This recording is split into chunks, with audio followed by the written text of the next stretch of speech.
Exercise 8.2 में हमारे पास फर्स्ट क्वेश्चन है, find the equation of horizontal line through 2,3।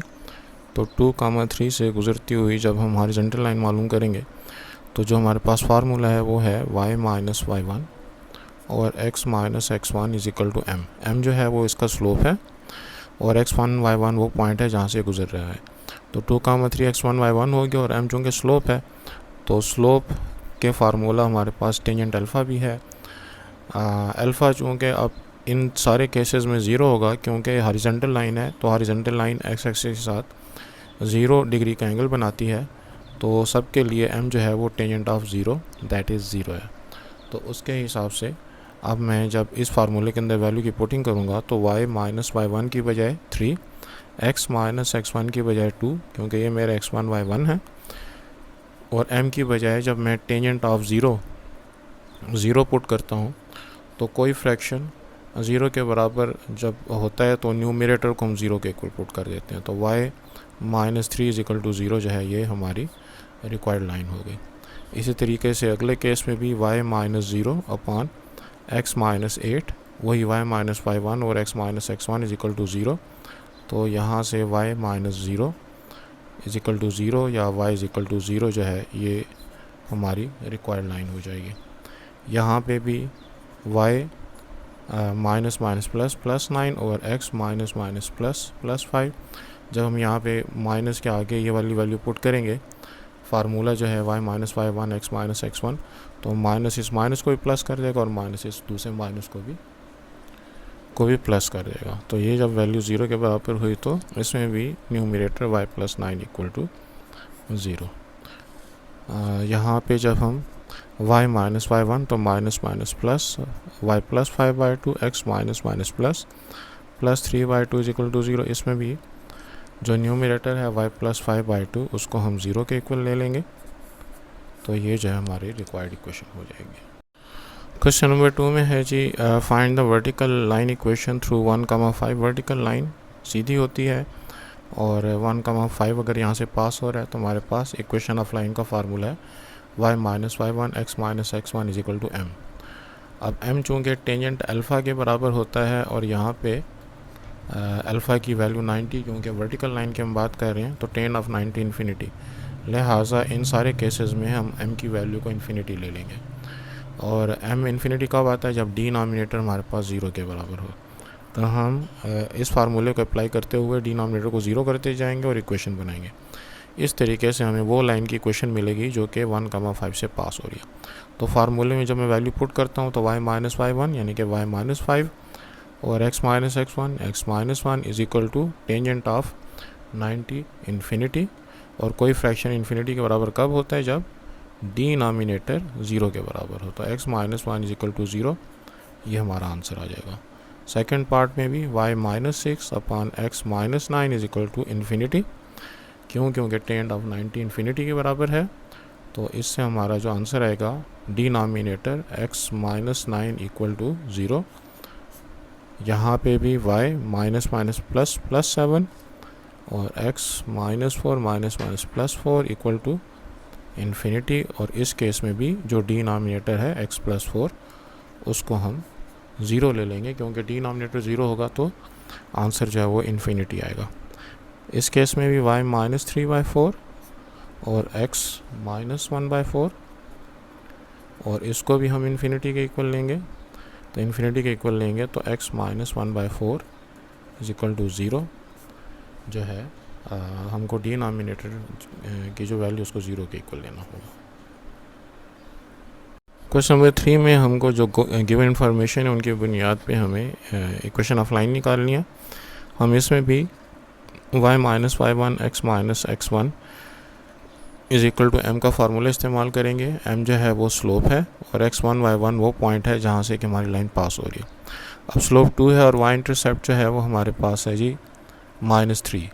तो y इंटरसेप्ट अगर माइनस 3 है तो इसका मतलब ये कि लाइन y एक्सिस को 0 माइनस 3 पर टच कर रही है। तो अगर वो 0 माइनस 3 पर टच कर रही है तो हमारे पास इस लाइन की इक्वेशन बनेगी y माइनस y1 की बजाय माइनस 3 है तो minus minus plus 3 over x minus 0 is equal to 2।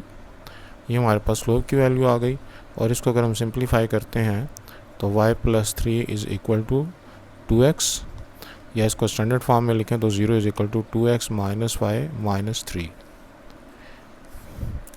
इसी तरीके से पास हो रही है -5,7 से और स्लोप 4 है, तो y - y1 की वैल्यू है 7 अपॉन x - x1 - +5, और यहाँ पे हमारे पास स्लोप की वैल्यू है वो है 4। इसको हम अगर सिंप्लीफाई करें तो y - 7 4x + 20, तो ये बनेगा 0 is equal to 4x - y minus हम दूसरी तरफ जाएगा तो 20 + 7 27। इस तरीके से पास हो रही है थ्रू 4 का -5, तो y +5 x -4 और स्लोप जो है वो 0, तो x -4 तो जाके 0 के साथ जाके 0 हो जाएगा, तो y + 5 इज़ इक्वल टू 0। ये हमारी लाइन की इक्वेशन आनी चाहिए। थ्रू -2, 9, तो y -9 over x +2, slope infinity है, तो कोई फ्रैक्शन इन्फिनिटी के बराबर कब होता है, जब डिनोमिनेटर 0, तो x + 2 इज़ इक्वल टू 0। ये हमारी रिक्वायर्ड लाइन आ गई। और अब यहाँ पे 2 पॉइंट्स गिवन है, स्लोप नहीं गिवन। सबसे पहले हम इसका स्लोप मालूम करेंगे। स्लोप मालूम करने का क्या फार्मूला है? इसका फार्मूला भी वही है जो कि हम लाइन की इक्वेशन के लिए फार्मूला अप्लाई करते हैं। फ़र्क यह है कि y और x की बजाय y2 x2 लिख देंगे।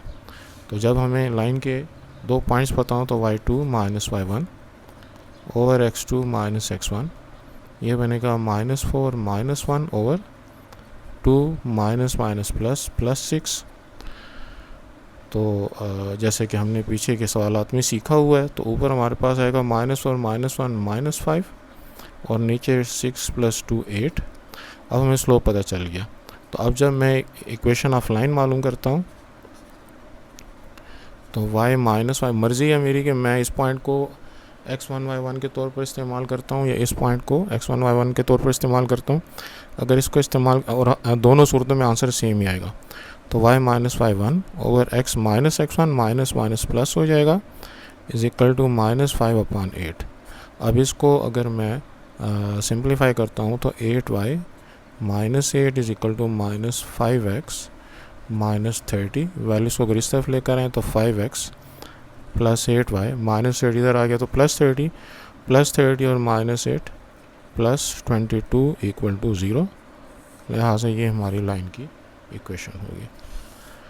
यहाँ पे भी सबसे पहले हम स्लोप मालूम करते हैं। स्लोप को हम m से रिप्रेजेंट करते होते हैं, 4 - +4 और 8 - 2, जिससे कि बनेगा 4 + 4 8/6 विच इज़ इक्वल टू 4/3। और इक्वेशन ऑफ लाइन बनेगी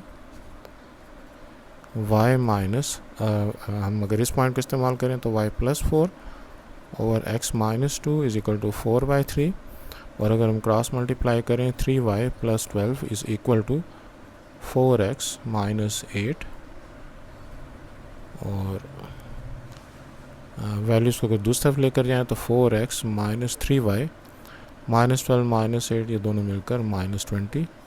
लिहाजा ये हमारी रिक्वायर्ड इक्वेशन होनी चाहिए। x इंटरसेप्ट -6 है, इसका मतलब है लाइन x एक्सिस को टच कर रही है -6 0 पर। y इंटरसेप्ट 5 है, लिहाजा लाइन y एक्सिस को टच कर रही है 0 5 पर। सबसे पहले हम स्लोप मालूम करते हैं, तो y - y1 यानी कि 5 - 0 ओवर 0 -+ 6। अब पॉइंट्स की मदद से स्लोप निकालना या इक्वेशन ऑफ लाइन निकालना, उसकी इतनी प्रैक्टिस होनी चाहिए कि हम इसको आसानी से जो है वो कर सकें। तो 5 - 0/0 और इसका स्लोप में जो है वो साइन चेंज करते हैं 0 + 6, तो 5/6 हमारा स्लोप हो गया। अब इक्वेशन ऑफ लाइन के लिए हम इन दोनों में से कोई भी पॉइंट इस्तेमाल कर सकते हैं। तो y - y1 y - 0 over x -x1 +6, slope की वैल्यू हमने 5/6 निकाली हुई है। इसको जब हम सिंप्लीफाई करें तो 6y is equal to 5x + 6 × 5 is 30। तो ये बनेगा 0 is equal to 5x minus 6y plus 30। तो ये हमारे पास इक्वेशन ऑफ लाइन आ गई। स्लोप है -1, एक्स इंटरसेप्ट 11। एक्स इंटरसेप्ट का मतलब ये है कि लाइन एक्स एक्सिस को कहाँ पे टच कर रही है। तो अब हमें स्लोप और पॉइंट डायरेक्ट गिवन है, तो इक्वेशन ऑफ लाइन का जो हमारे पास फार्मूला है y minus y1 x minus x1 is equal to m। इसके अंदर जब मैं वैल्यू की पुटिंग करता हूँ x minus 0 over y minus 11 is equal to -1, cross multiply करें तो x is equal to minus y plus 11 or x प्लस y और माइनस 11 इक्वल टू 0। तो ये हमारे पास सारे आंसर इसके क्वेश्चन 3 के कंप्लीट हो गए। जो बुनियादी चीज़ हमें याद रखनी है उसको हम रिकॉल कर लेते हैं कि इक्वेशन ऑफ लाइन का फार्मूला है जी y minus y1 x minus x1 is equal to m। Slope का भी इसी तरह का फार्मूला है, लेकिन उसमें y1 y2 x2 fix point इस्तेमाल होता है और यहाँ पे y और x वेरिएबल पॉइंट इस्तेमाल होता है। जब भी हम इक्वेशन ऑफ लाइन निकालेंगे उसमें x और y का होना ज़रूरी है। और स्लोप निकालने के लिए अगर अल्फ़ा या इंक्लिनेशन गिवन है तो टेंड अल्फ़ा का फार्मूला, और अगर हमें 2 पॉइंट्स गिवन है तो वो फिर y2 माइनस y1 और x2 माइनस x1, यानी कि इसी फार्मूले में y और x को y2 x2 से रिप्लेस कर देंगे। और x इंटरसेप्ट और y इंटरसेप्ट का आसान सा कॉन्सेप्ट है कि y इंटरसेप्ट कहाँ पे y एक्सिस को टच कर रहा है, x इंटरसेप्ट कहाँ पे x को टच कर रहा है, उसकी मदद से हम पॉइंट निकाल लिया करेंगे और फिर जो क्वेश्चन की रिक्वायरमेंट होगी उसको पूरा कर सकते हैं। 4 का हमारे पास फर्स्ट पार्ट है कि find the equation of line in the symmetric form. Symmetric form का फार्मूला है x minus x1 divide by cos theta, y minus y1 divide by sine theta. तो इसमें टेंजेंट थीटा की वैल्यू हमको given है। Tan theta का formula हमारे पास होता है y बाय x, और ये y बाय x जो है वो इन y बाय x के साथ मुख्तलिफ हैं। असल में हम यहाँ पे इस राइट एंगल ट्राइंगल के बेस को x, परपेंडिकुलर को y और हाइपोटेन्यूज को r लेते हैं। तो यहाँ से जो मेरे पास 3/4 की वैल्यू आई वो y की वैल्यू 3 और x की वैल्यू 4। इसकी मदद से जब मैं r की वैल्यू मालूम करूँगा तो r square equal to x square plus y square, लेकिन ये एक्स वाई वाली वैल्यूज़ हमने यहाँ पे एक्स वाई की वजह पुट नहीं करनी कि ये हमारे पास जो फार्मूला है उसके एक्स वाई इस फार्मूले जो हम अब फार्मूले इस्तेमाल करें उनके एक्स वाई से मुख्तलिफ है। तो एक्स की वैल्यू 4 का स्क्वायर 16, 3 की वैल्यू वाई की वैल्यू 3 और उसका स्क्वायर 9, ये 25 हो गया। स्क्वायर रूल लेने से आर की वैल्यू 5 हो गई। अब साइन थीटा का जो फार्मूला होता है वो होता है वाई बाय आर, जो कि बना 3/5, और कॉस थीटा का जो फार्मूला होता है वो होता है एक्स बाय आर, तो वो बना 4/5। अब जब मैं इसको इस फार्मूले के अंदर पुट करता हूँ वैल्यूज़ को, तो मेरे पास जो x1y1 है वो है -4,2 जो कि मुझे गिवन है। तो फार्मूले के अंदर वैल्यू पुट करने से रिक्वायर्ड लाइन बनेगी x minus x1 that is minus plus हो जाएगा इसका साइन फार्मूले के हिसाब से, डिवाइडेड बाय कॉस थीटा की वैल्यू हमने 4/5 निकाली है, और y माइनस y1 तो y minus 2 divided by sine theta की वैल्यू जो है वो हमारे पास है जी 3/5। तो ये हमारा आंसर आ जाएगा। क्वेश्चन नंबर 4 का सेकंड पार्ट है x1 y1 की वैल्यू गिवन है और थीटा की वैल्यू 30। तो डायरेक्ट अगर हम सिमेट्रिक फॉर्म का फार्मूला लगाएं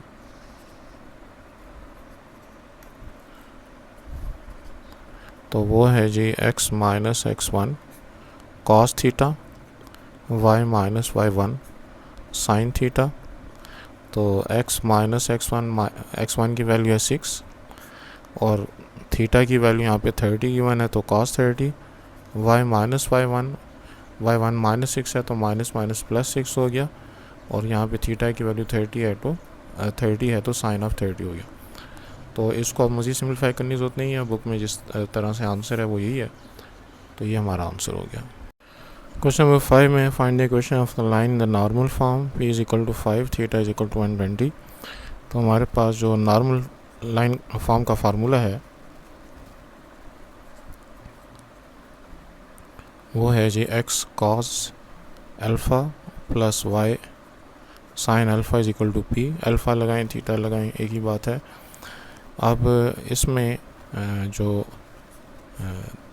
p होता है वो किसी भी लाइन का ऑरिजिन से परपेंडिकुलर डिस्टेंस होता है, और अल्फ़ा जो है यानी कि ये p की लेंथ है और यहाँ पे बनने वाला जो एंगल है वो अल्फ़ा है। तो उसके हिसाब से मैं यहाँ पे जब वैल्यू की पुटिंग करता हूँ तो कॉस ऑफ अल्फ़ा या theta which is 120 plus y sine of 120 और p की वैल्यू मुझको गिवन है 5। तो इसको अगर हम सिंप्लीफाई करें तो cos 120 की वैल्यू होती है, सेकेंड कॉलम में cos नेगेटिव होता है तो -1/2 साइन 120 की वैल्यू √3/2। तो इसको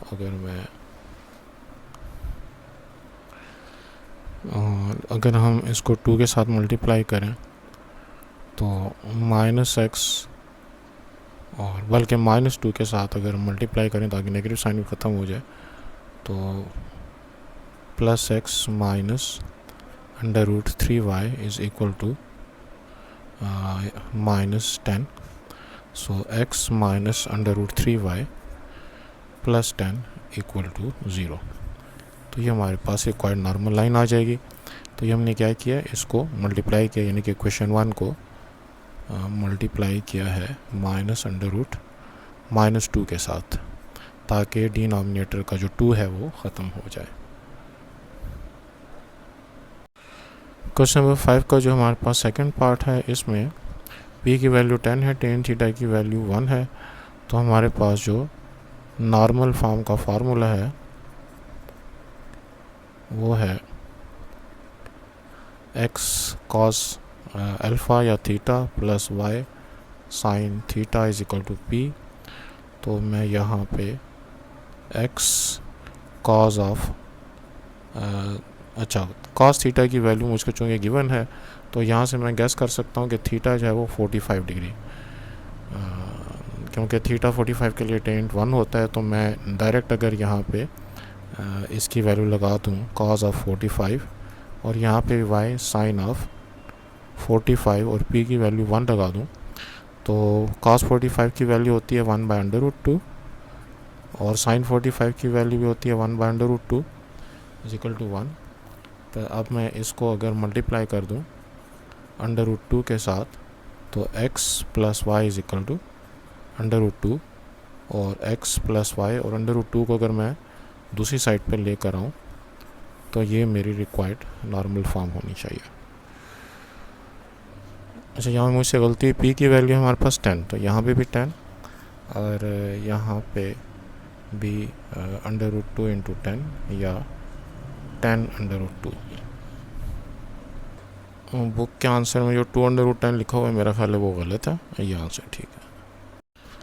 क्वेश्चन 6 का हमारे पास फर्स्ट पार्ट है, find the question of the line through -4 and parallel to the line with -5।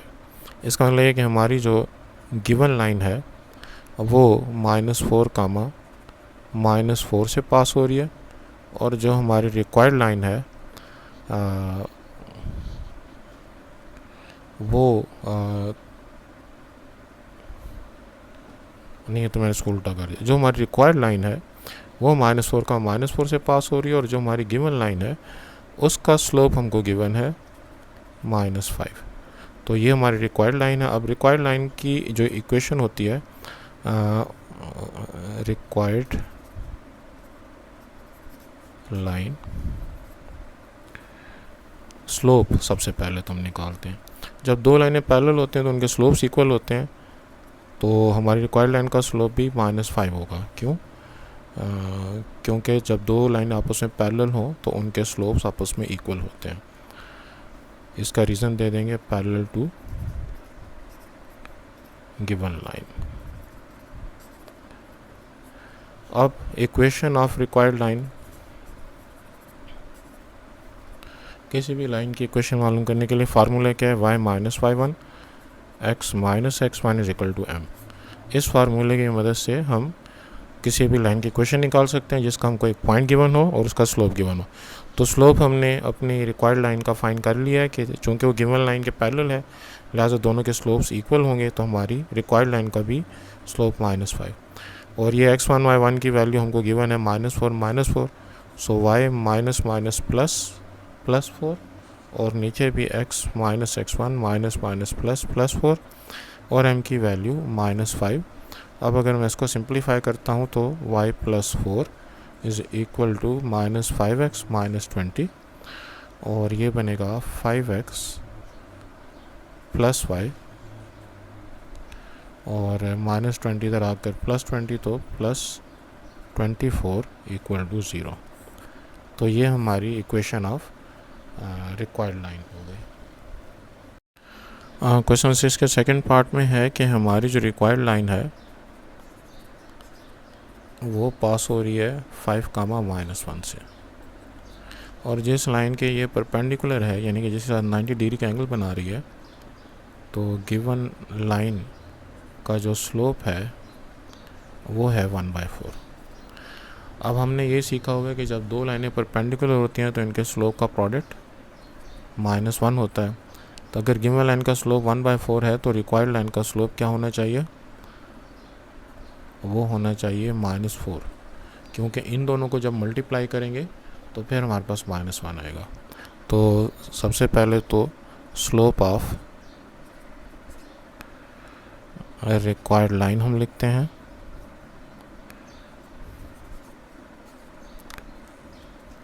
वो होगा -4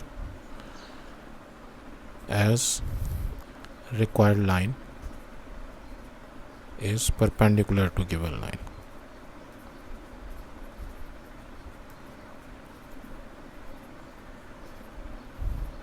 ये भी कह सकते हैं कि जो मैंने फार्मूला लिखा है इसके अंदर m1 की वैल्यू 1/4 और m2 की वैल्यू हम मालूम करें, लेकिन आसान सी बात है कि 1/4 को -4 से मल्टीप्लाई करने से -1 आता है, लिहाजा हमारी रिक्वायर्ड लाइन का स्लोप -4 होना चाहिए, ताकि -4 और 1/4 को मल्टीप्लाई करें तो आंसर -1 आ जाए। अब हमारी रिक्वायर्ड लाइन का स्लोप हमको पता है, और पास कहाँ से हो रही है? 5,-1 से। तो इक्वेशन ऑफ रिक्वायर्ड लाइन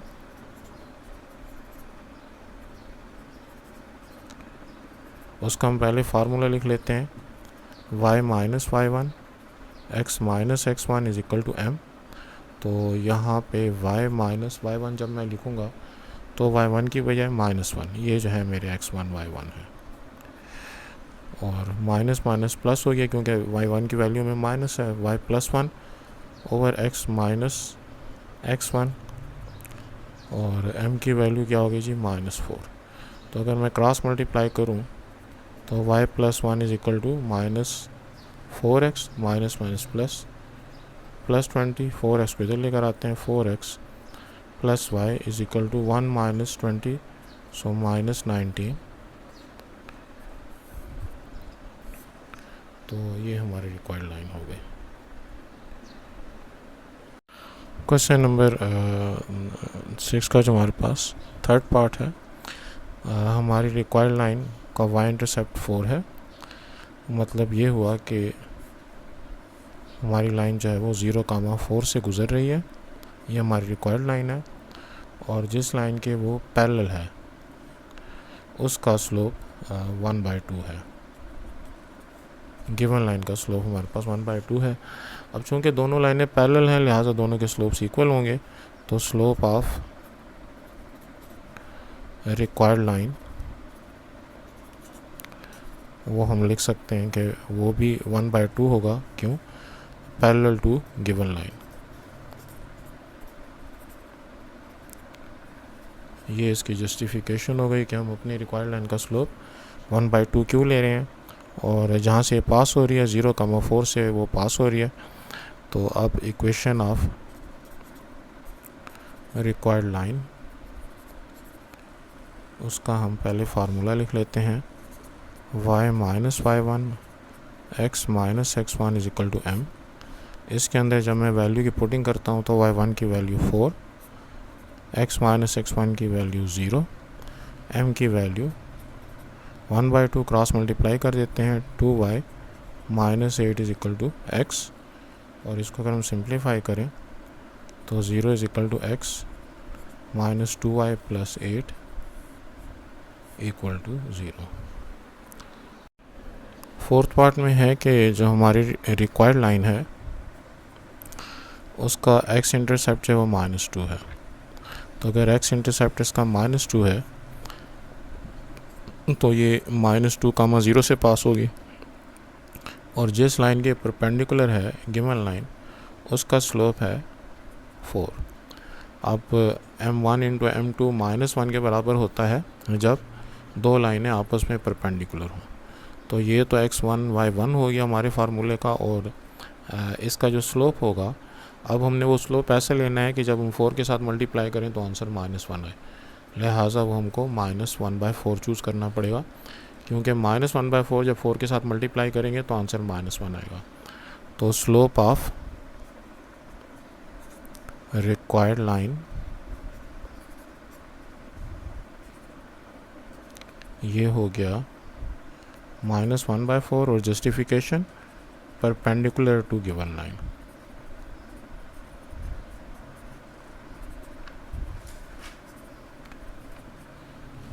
अब हमें अपनी जो रिक्वायर्ड लाइन है उसका स्लोप का पता है, और जिस पॉइंट से वो पास हो रही है उसका पता है। तो इक्वेशन ऑफ रिक्वायर्ड लाइन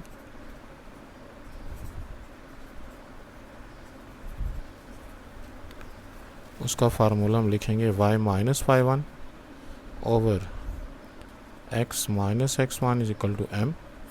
इस फार्मूले में अगर मैं वैल्यूज़ की पुटिंग कर दूं तो y माइनस y1 की बजाय 0, x माइनस x1 की बजाय +2, और m की बजाय जी हमने लगाना है जो हमारी रिक्वायर्ड लाइन का स्लोप है -1/4।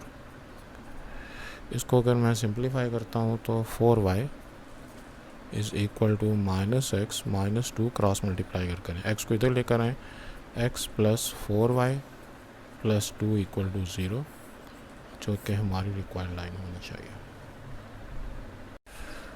क्वेश्चन 6 पार्ट 5 में हमारे पास जो हमारी रिक्वायर्ड लाइन है वो पास हो रही है -1,4 से, और जिस लाइन के परपेंडिकुलर है उसके 2 पॉइंट्स हमको गिवन है 3, 0 एंड 1, -2। तो सबसे पहले तो हमें अपनी गिवन लाइन मालूम करनी पड़ेगी, गिवन लाइन का स्लोप मालूम करना पड़ेगा। स्लोप ऑफ गिवन लाइन उसका फार्मूला क्या है, y2 minus y1 x2 minus x1। इस फार्मूले के तहत -2 -0 1 -3, तो ये बनेगा -2 over -2 which is equal to 1। तो ये तो हमारी रिक्वायर्ड लाइन का स्लोप आ गया। अब स्लोप गिवन लाइन का स्लोप आ गया। अब स्लोप ऑफ रिक्वायर्ड लाइन जो है जिसकी इक्वेशन हम मालूम करना चाहते हैं वो क्या होगा, वो होगा -1। उसकी वजह क्या है, क्योंकि 2 लाइन्स आर परपेंडिकुलर।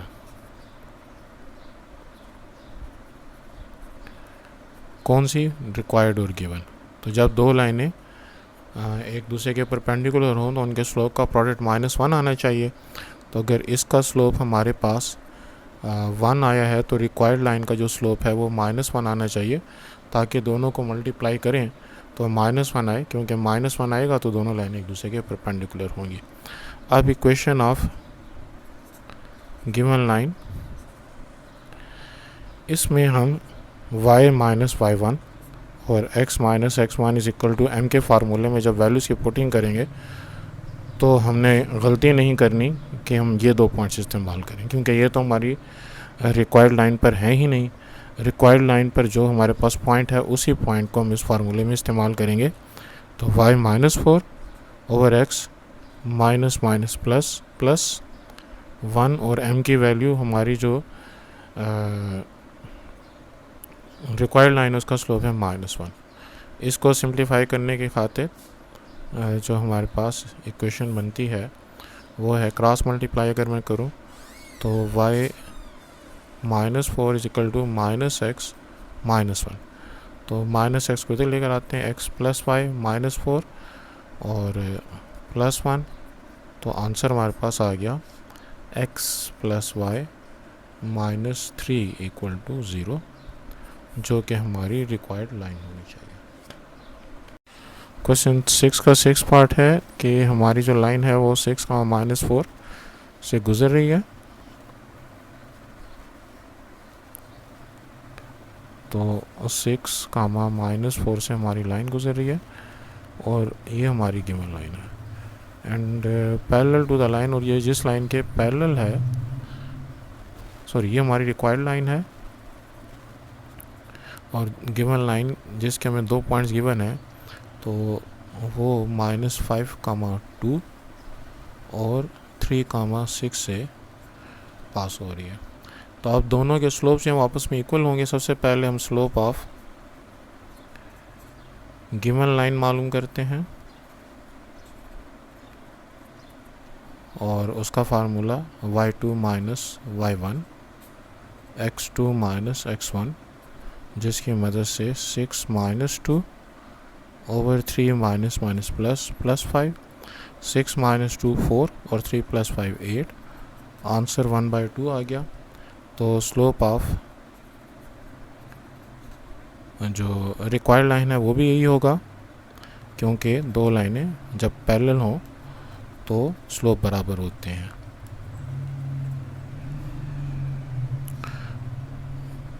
इसकी justification parallel to given line.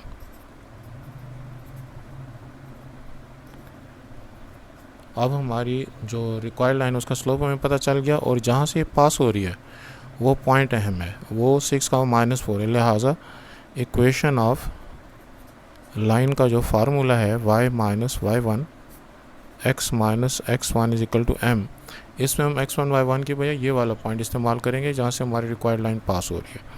तो y माइनस y1 की बजाय +4, x माइनस x1 और x1 की बजाय -6, और slope of the given line required line वो दोनों बराबर हैं 1/2। तो इसको सिंप्लीफाई करने की खातिर 2y plus 8 is equal to x minus 6, तो 0 is equal to x minus 2y, 8 वहाँ पे जाके -8 हो गया, तो -8 और -6 मिलकर -14। तो ये हमारी रिक्वायर्ड लाइन की इक्वेशन आनी चाहिए। क्वेश्चन नंबर 7 में है कि find the equation of the line through 3, 7 से हमारी रिक्वायर्ड लाइन पास हो रही है और जिस गिवन लाइन के वो पैरेलल है उसकी इक्वेशन हमको गिवन है 4x minus 3y plus 1 equal to 0। तो सबसे पहले तो हम स्लोप ऑफ गिवन लाइन मालूम करते हैं।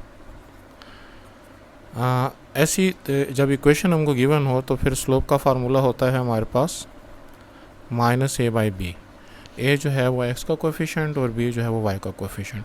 इस फार्मूले के मुताबिक a की वैल्यू है हमारे पास 4 और b की वैल्यू है -3।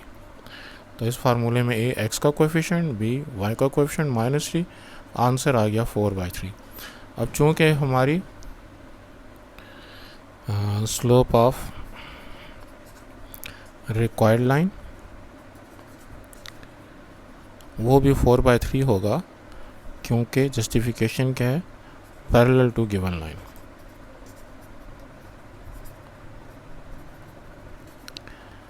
अब हमने जिस लाइन का इक्वेशन मालूम करनी है उसका हमारे पास स्लोप भी मौजूद है और जहाँ से वो पास हो रही है वो भी हमें जिस पॉइंट से वो पास हो रही है वो भी हमको पता है। तो equation of required line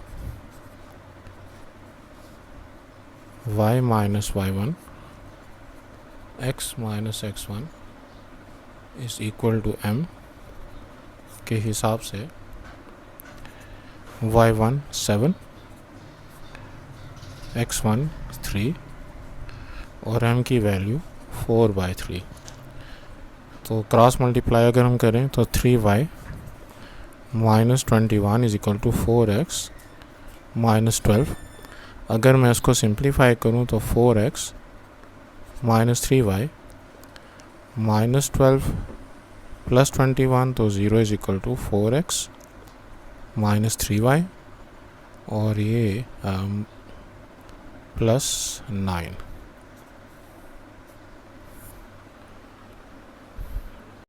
question number 8 में है कि find the equation of the line through -2, -1 and perpendicular to the line जिसकी equation x -2y = 0।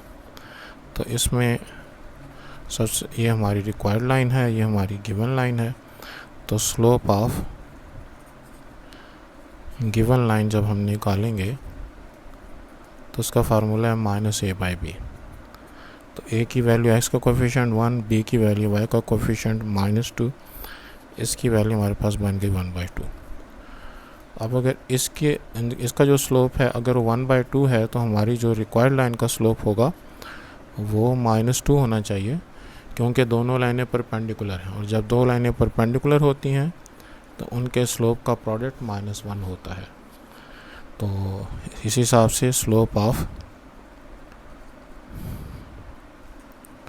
Required line is equal to -2 और इसकी justification perpendicular to given line.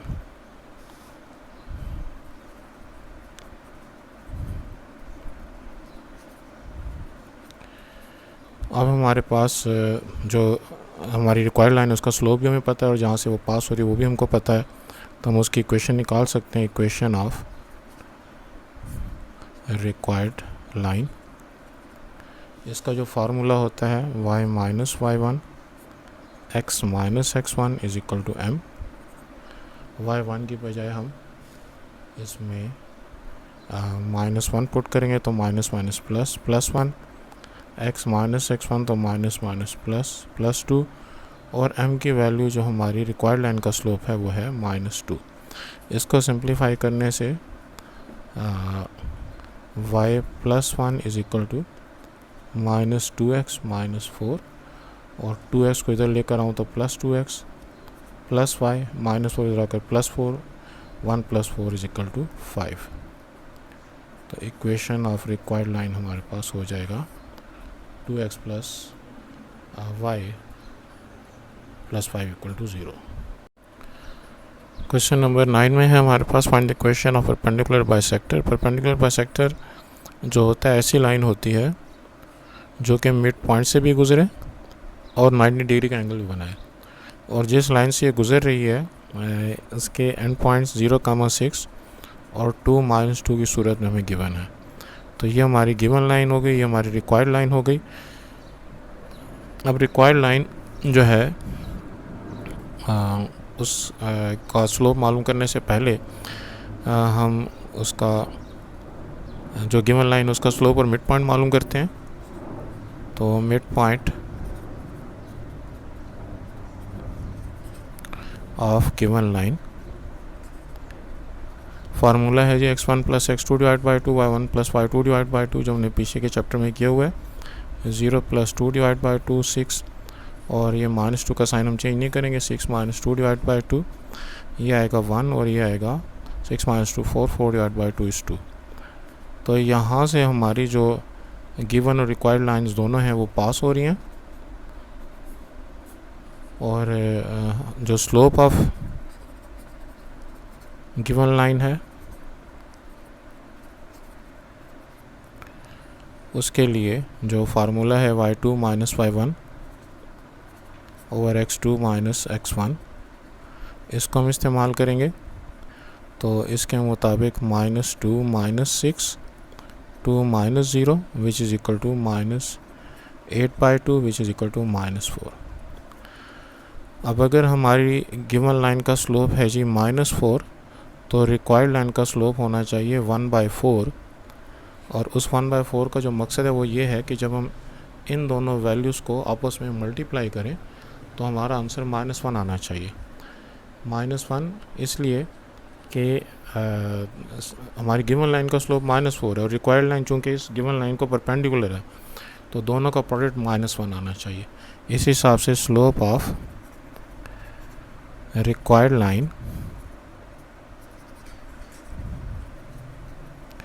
वो 1/4 हो गया। अब हमारी रिक्वायर्ड लाइन जिस पॉइंट से पास हो रही है वो भी हमको पता है मिड पॉइंट से, और उसका जो स्लोप है वो भी हमको पता है। तो इसकी इक्वेशन निकाली जा सकती है, equation of required line y minus y one y minus two over x minus one और m की बजाय 1/4। ये हमने y minus y one x minus x one is equal to m के फार्मूले के अंदर वैल्यूज़ की पुटिंग की है।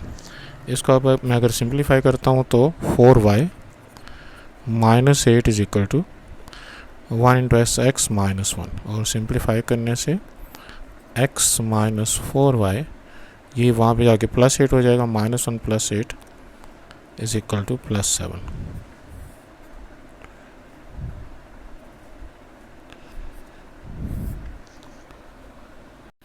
क्वेश्चन नंबर 10 में हमको कहा गया कि एक ट्राइंगल जिसमें a 0,4 है, b 4,6 है, c -2, है, इसके हमने मीडियंस और एल्टीट्यूड का इक्वेशन निकालनी है।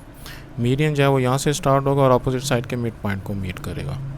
इसको अगर मैं 1 कहता हूँ तो वो सी बी का मिड पॉइंट हो गया, लिहाजा 4 और -2 मिलकर 2/2 1, 6 और -2 मिलकर 4 डिवाइड बाई 2। अब मुझे AM1 की जो है इक्वेशन निकालनी है, तो इसके हिसाब से पहले मैं बाकियों को भी ज़रा मिड पॉइंट निकाल लेता हूँ।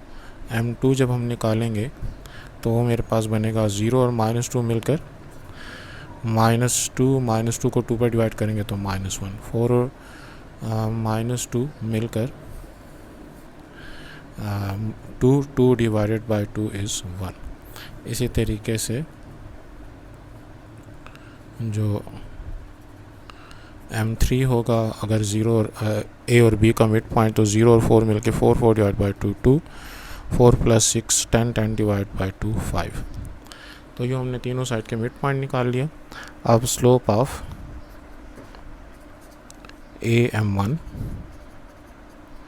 ये बनेगा y2 माइनस y1 यानी कि 4 -2 ओवर 0 -1।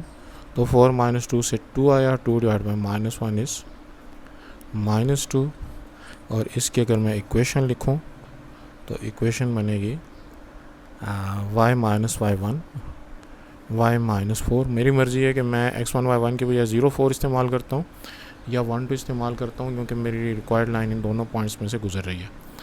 तो y minus y1 y minus 4 over x minus 0 is equal to, इसका स्लोप क्या है जी? इसका स्लोप है -2। और इसको अगर मैं सिंप्लीफाई करता हूँ तो y minus 4 is equal to -2x और 2x plus y minus 4 is equal to 0। तो ये जैसे मैंने एक मीडियन की वैल्यू इक्वेशन मालूम की है, इसी तरह से बाकी मीडियंस की इक्वेशन भी मालूम की जा सकती है। अगली बात है एल्टीट्यूड की। तो एल्टीट्यूड A से स्टार्ट होगा और अपोजिट साइड के साथ 90 डिग्री का एंगल बनाएगा। तो उसके लिए अब मुझे पहले स्लोप ऑफ BC निकालना पड़ेगा। स्लोप ऑफ BC क्या है? 6 माइनस +2, क्योंकि हमारे पास फार्मूला क्या है? y2 minus y1 x2 minus x1। तो 6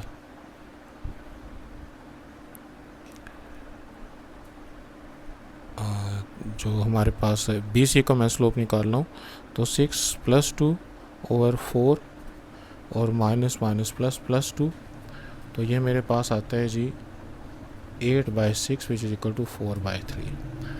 अब एल्टीट्यूड स्लोप टू BC वो होगा -3/4। क्यों? क्योंकि इन दोनों को मल्टीप्लाई करें तो आंसर -1 आता है। और हम जिसकी बात कर रहे हैं AL1 की, वो चूँकि BC को परपेंडिकुलर है तो दोनों के स्लोप का प्रोडक्ट -1 आना चाहिए।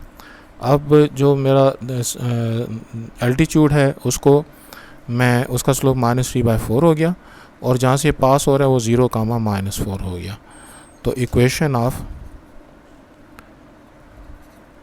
एल्टीट्यूड AL1, ये बनेगा y minus y1 y minus 4 और x माइनस 0 और स्लोप की बजाय -3/4। इसको अगर मैं सिंप्लीफाई करूँ तो 4y minus 16 minus 3x cross multiply करने से 3x को इधर लेकर आते हैं, 3x plus 4y minus 16 equal to 0। तो ये जो है हमारा रिक्वायर्ड एल्टीट्यूड आ गया। तो ये मैंने एक मीडियन और एक एल्टीट्यूड की इक्वेशन फाइंड की है जो कि ए से पास हो रहे हैं। इस तरीके से हम बी और सी से पास होने वाले मीडियन और एल्टीट्यूड की इक्वेशन भी निकाल सकते हैं।